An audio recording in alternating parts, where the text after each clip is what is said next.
जय हिंद दोस्तों। आज हम जो कहानी पढ़ने वाले हैं उसका नाम है the only American from our village, written by Arun Joshi. So let's start. ये कहानी है कुंदन लाल के बेटे डॉक्टर खन्ना लाल की, जो कि भारत में ही जन्म लेते हैं। यहीं पे उनकी शिक्षा भी होती है और बड़े होकर जब वो फिजिस्ट बन जाते हैं तो अमेरिका जाकर सेटल हो जाते हैं। वहाँ पे वहीं की एक लड़की से शादी करते हैं जिसका नाम होता है जोआना। उनके 2 बच्चे होते हैं। अब लगभग 15 साल के बाद उनको भारत आने का मन होता है। वो अपनी फैमिली के साथ 4 हफ्तों का ट्रिप प्लान करते हैं और आ जाते हैं भारत। क्योंकि डॉक्टर खन्ना एक रेपुटेड फिजिसिस्ट थे, उनका काफी रुतबा भी था और फॉर्मेलिटी के तौर पर वो अपने फैमिली मेंबर्स जो भी रिलेटिव्स थे, जिनको वो पहले से कभी देखे भी नहीं थे और शायद पहली बार मिल रहे थे, उनके लिए सस्ते गिफ्ट्स लेते हैं, जैसे कि जिलेट की ब्लेड्स लेते हैं, पॉप रिकॉर्डर्स और $1 वाले ढेर सारे बोटाइस खरीद लेते हैं। अब जब डॉक्टर खन्ना भारत आते हैं तो उनको रिसीव करने के लिए काउंसिल ऑफ साइंटिफिक रिसर्च से लोग आते हैं। उसके बाद डॉक्टर खन्ना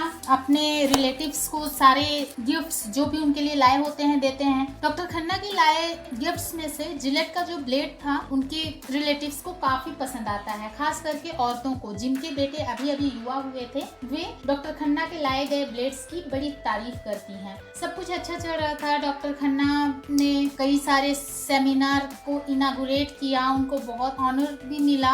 वे प्राइम मिनिस्टर और प्रेसिडेंट से भी मिल ले। अब उनके ट्रिप का आखिरी टाइम आ गया और लास्ट में उनका प्लान था कि वो अपने नेटिव कॉलेज में जा करके लेक्चर देंगे। ठीक उसी तरह ठीक प्लान के मुताबिक वो जाते हैं अपने नेटिव कॉलेज में, लेक्चर दे के लौट ही रहे होते हैं कि एक जाना पहचाना चेहरा उनको दिखाई देता है और डॉक्टर खन्ना बच के निकलना चाहते हैं, लेकिन वो जो व्यक्ति था, जो कि जाना पहचाना चेहरा मैं कह रही हूँ जिसे, वो एक्चुअल में डॉक्टर खन्ना लाल के पिता कुंदन लाल के मित्र थे, जिनका नाम था राधे मोहन। तो राधे मोहन डॉक्टर खन्ना लाल को रोकते हैं और डॉक्टर खन्ना लाल से कुछ बातें करते हैं। डॉक्टर खन्ना को राधे मोहन बताते हैं कि किस तरह से कुंदन लाल ने अपने बेटे यानी कि डॉक्टर खन्ना को पढ़ाया लिखाया और उसके बाद जब डॉक्टर खन्ना अमेरिका चला गया तो किस तरह से बहुत ज्यादा खुश रहते थे उसके पिता कुंदन लाल। लेकिन जब डॉक्टर खन्ना ने अपने पिता की तरफ ध्यान नहीं दिया तो डॉक्टर खन्ना लाल के पिता जो कुंदन लाल है उनकी मानसिक स्थिति किस तरह से बिगड़ने लगी। आगे राधे मोहन कहते हैं कि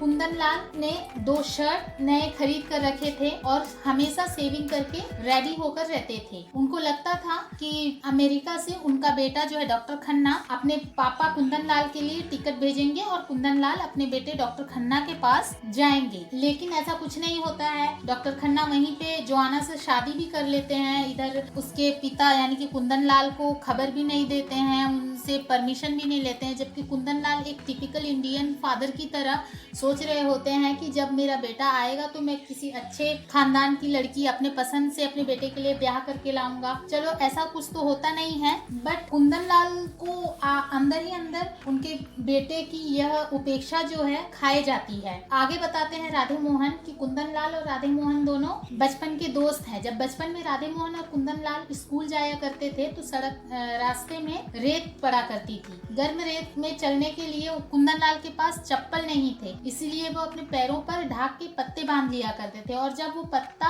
ढाक का पैरों से खुल जाया करता था तो कुंदन लाल एक पैर उठा करके वहीं पे चिल्लाया करते थे। तो इस बात से राधे मोहन हमें बताते हैं कि किस तरह से कुंदन लाल ने गरीबी में पल बढ़ के अपने बेटे को एक बड़े मुकाम तक पहुंचाया था। फिर राधे मोहन कहते हैं कि एक दिन कुंदन लाल और राधे मोहन फिर से गए अपने स्कूल ऐसे ही घूमने और फिर जब वापस आ रहे थे तो अचानक से कुंदन लाल ने अपने दोनों जूते निकाल दिए और ढाक के पत्ते दोनों पैरों में बांध लिए और जब ढाक के पत्ते खुल गए उसके पैरों से तो वह वैसे ही चलते हुए गर्म रेत में चलते हुए अपने घर आ गए। उस वक्त शायद कुंदन लाल की मानसिक स्थिति खराब हो चुकी थी और घर आने के बाद कुंदन लाल जो है वो बीमार हो जाते हैं और उनकी मृत्यु भी हो जाती है कुछ दिनों के बाद। तो इतना सब कुछ सुनने के बाद में डॉक्टर खन्ना लाल जो थे वो स्तब्ध रह जाते हैं। उनको गिल्ट फील होता है, कहीं ना कहीं उनको एहसास हो जाता है कि मैंने अपने पिता के साथ गलत किया है और इसी गिल्ट में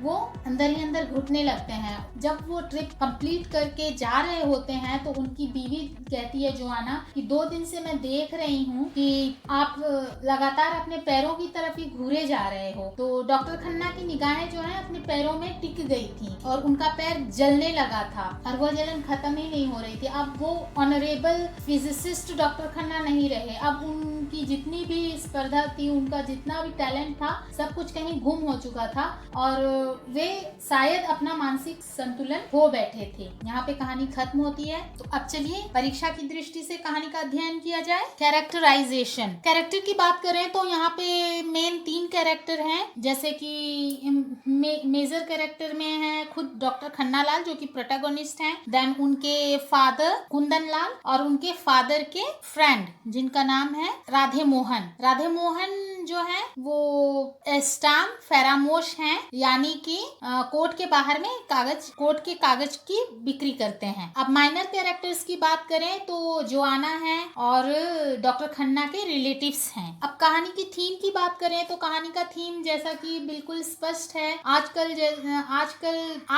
के बच्चे जब आगे बढ़ जाते हैं, सक्सेसफुल हो जाते हैं, तो किस तरह से वो अपने पेरेंट्स को इग्नोर करते हैं, उनकी फीलिंग्स को नहीं समझते हैं और पेरेंट्स किस तरह से अपने बच्चों को कष्ट करके पालते हैं, पोसते हैं, लेकिन अंत में ओल्ड एज में उनके लिए कोई भी नहीं होता उनका सहारा। तो इस बात को दर्शाया है अरुण जोशी ने अपनी इस कहानी में। नैरेटिव टेक्निक की बात करें तो ये स्टोरी एक तरह से डॉक्टर खन्ना के फादर के फ्रेंड जो है राधे मोहन, उन्होंने एक स्टोरी की तरह से आधी स्टोरी नरेट कर दी है और आधी जो स्टोरी है वो राइटर ने बोली है। और इसमें लैंग्वेज की बात करें तो बाकी लैंग्वेज तो इंग्लिश ही है, लेकिन नेटिव लैंग्वेज को दर्शाने के लिए 10 या 12 बार अरुण जोशी ने एस्टैम्प फरामोश एक जो फारसी लफ्ज है उसका प्रयोग किया है। तो ये थी आज की कहानी the only American from our village. I hope कि आपको पसंद आई होगी। अगर पसंद आई तो प्लीज लाइक